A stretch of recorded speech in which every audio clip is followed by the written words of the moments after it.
Hello, welcome back to my channel. I'm here today with a super quick video.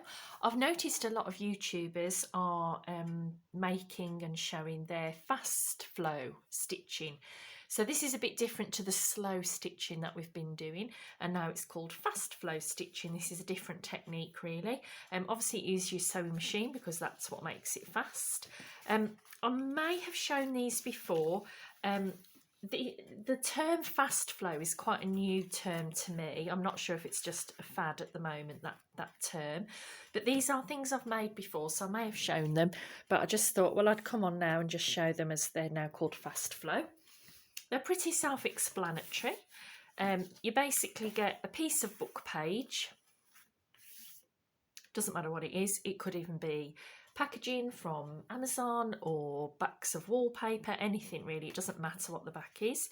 You want something a bit sturdy, I suppose, because what you're basically doing is sticking on with glue stick various bits of paper. On here I've got old book page, old ledger, some printables, some music paper, a bit of tissue sewing paper there on that one, and obviously I've made them all different widths.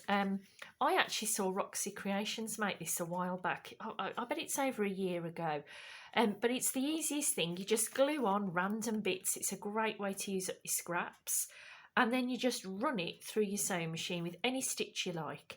You can keep them straight like this. I mean, obviously I've done 2 zigzags and a straight, and I've kept the stitches quite straight on that one.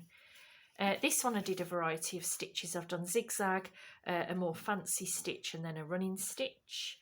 This one, obviously you can see the size difference. I mean, that's a really little one, and also I kept my edges raggedy. I actually did that on masking tape. I think that was a shabby dabby doodah idea.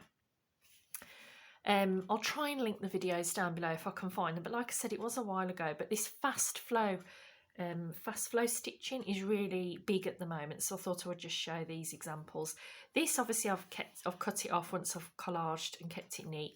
This one I've just left it as it is, and you might be thinking, well, what on earth would you do with all that? So my ideas have always been that if, for example, let's turn it to that way and make sure I'm in the middle, that if that was your journal page, for example, little tiny ones like this. I mean, this is a very neutral colour, but you could have colours in it. You could add things like butterflies and that. My idea was always that it would be like the side of a page. So it would be like a page tab, because you could really hang that off quite a way. Equally, you could just, have it as a decoration.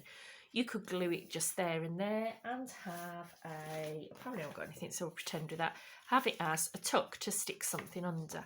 You could actually use them as a belly band. That's another idea to do with them. And then obviously, let's pretend again with this, you'd then just tuck something behind it and it would be a belly band. So we're talking about tabs, belly bands, side pockets, things like that really, or just embellish them up further, and you could actually use that to decorate a tag. So that's what I do with these smaller ones. But then you might be thinking, well, what about those huge ones? Well, my idea for this was, for example, you can obviously chop them up. That's another thing. Chop them up wherever you want them. Turn them around. Although I've made it this way, I might chop there and there. And then you see you'd have, for example, that pretty thing there, which could be the beginning of a tag. Stick a hole in it, stick a ribbon through it, and you've got a tag. Could be a journaling card if you popped plain paper on the back. But really my idea with these thicker ones was that on the bottom of a journal page, I'll still have to check I'm in frame.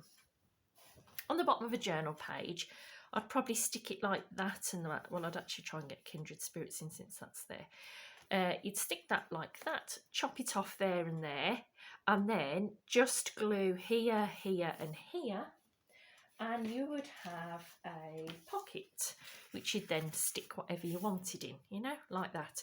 So that was my idea with the really super duper thick ones.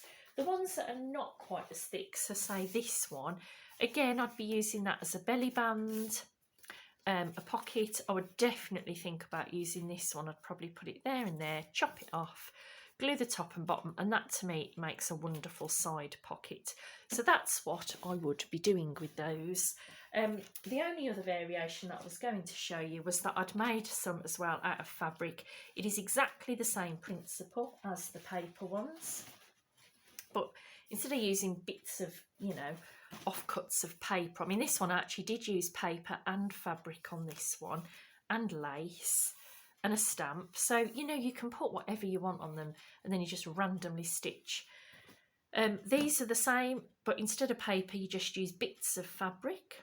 I don't think, I didn't glue them on, no. I think I just placed them on, or I might have pinned them, and then I just went through. And like before I said, the stitching does not have to be straight up and down, and that's the beauty of it. It's so much more freeing, I think, and fast.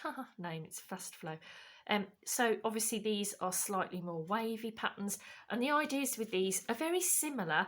I think that just makes a gorgeous belly band there, and you know, tuck your papers behind it. I just think it's lovely if you had a themed fabric or some patchwork, you know. Again, you could have it down. I'd probably use that down the side, I think, just to keep it a bit straighter, and I'd probably chop off there. But that's another idea. Side tucks, belly bands, have them at the bottom as bottom pockets, you know, to tuck things in. But obviously then the other idea is, I mean, I wouldn't put it with this journal because it's all the wrong colours, but you can actually use these as a tie. It's also not long enough, this one. We'll pretend with this one, but I still wouldn't use this really. You could use it as a tie, chop it off there, and then it can be a tie around a journal as well. So they're my ideas. Fast flow using papers, lace off bits of fabric, your old book pages, your old sewing patterns. Just absolutely use your scraps up and just really just go wild. And honestly, they run up that quickly. So that's fast flow, and that's just what I've made for this. Okay, that's all for now then. Thanks for stopping by. Bye-bye.